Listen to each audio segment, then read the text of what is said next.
Chers paroissiens, je vous retrouve puisque le confinement reprend et je vous adresse en ce dimanche la parole, les bonnes paroles de l'Évangile que nous pouvons méditer pour nourrir notre foi en ces temps difficiles que nous traversons.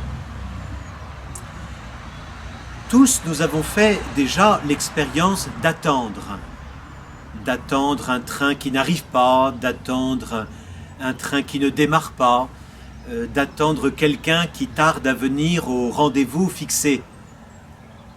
Et cette attente met à l'épreuve notre patience. En ce moment, nous attendons tous que la pandémie se termine, qu'un vaccin soit trouvé, que nous puissions retrouver une vie normale.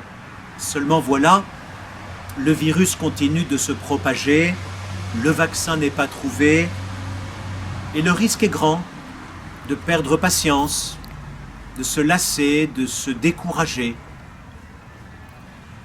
L'évangile de ce dimanche nous dit que celui que nous devons attendre en priorité, ce n'est pas le vaccin miracle, mais Jésus, le Christ, notre Sauveur.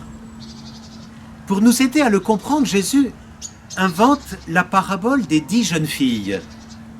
Elles sont invitées à des noces, elles se préparent à accueillir l'époux qui doit venir. Cet époux, c'est Jésus.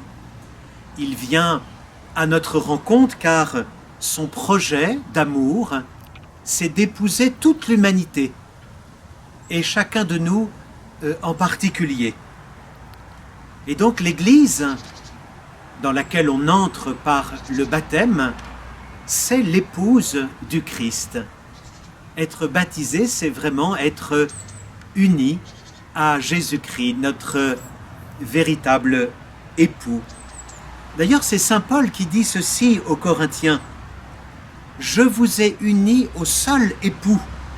Vous êtes la Vierge pure que j'ai présentée au Christ. » C'est vrai que c'est le très beau projet de Dieu pour tous ses enfants, que nous formions tous ensemble l'épouse que Jésus, son Fils, est venu épouser en donnant sa vie pour nous. Mais voilà, dans la parabole, l'époux tarde à venir. La nuit est avancée et les jeunes filles s'assoupirent toutes et s'endormirent, comme elles nous ressemblent. À force d'attendre, nous finissons par nous lasser. Même si Dieu ne nous oublie pas, il est parfois difficile de croire quand on ne le voit pas, quand on ne l'entend pas, quand on ne ressent pas sa tendresse, sa présence dans notre vie. Et nous pouvons alors tomber dans une forme de lassitude qui peut aller jusqu'à l'abandon. Si les 10 jeunes filles se sont toutes endormies, 5 d'entre elles étaient prévoyantes et 5 insouciantes. Les prévoyantes ont pris avec leurs lampes des flacons d'huile, tandis que les insouciantes n'y ont pas pensé. Or, ce petit détail est bien plus important qu'il n'y paraît.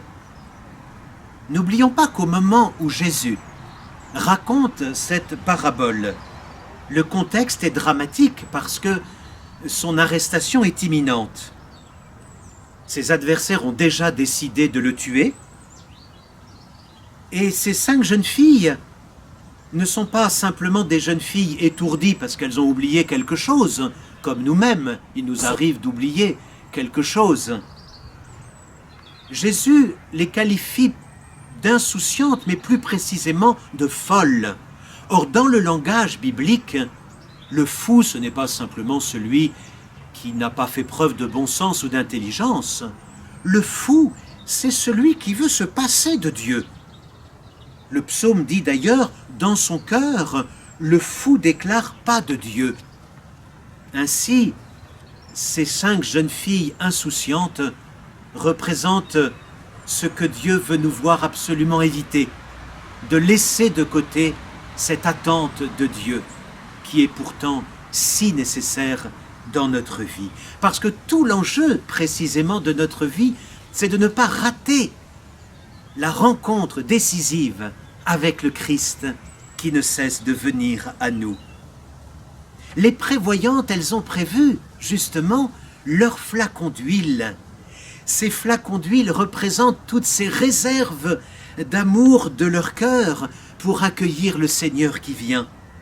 C'est à la fois l'huile de la prière, l'huile de la vigilance, l'huile de l'attention à Dieu, l'huile de la persévérance, l'huile de la patience et de l'endurance.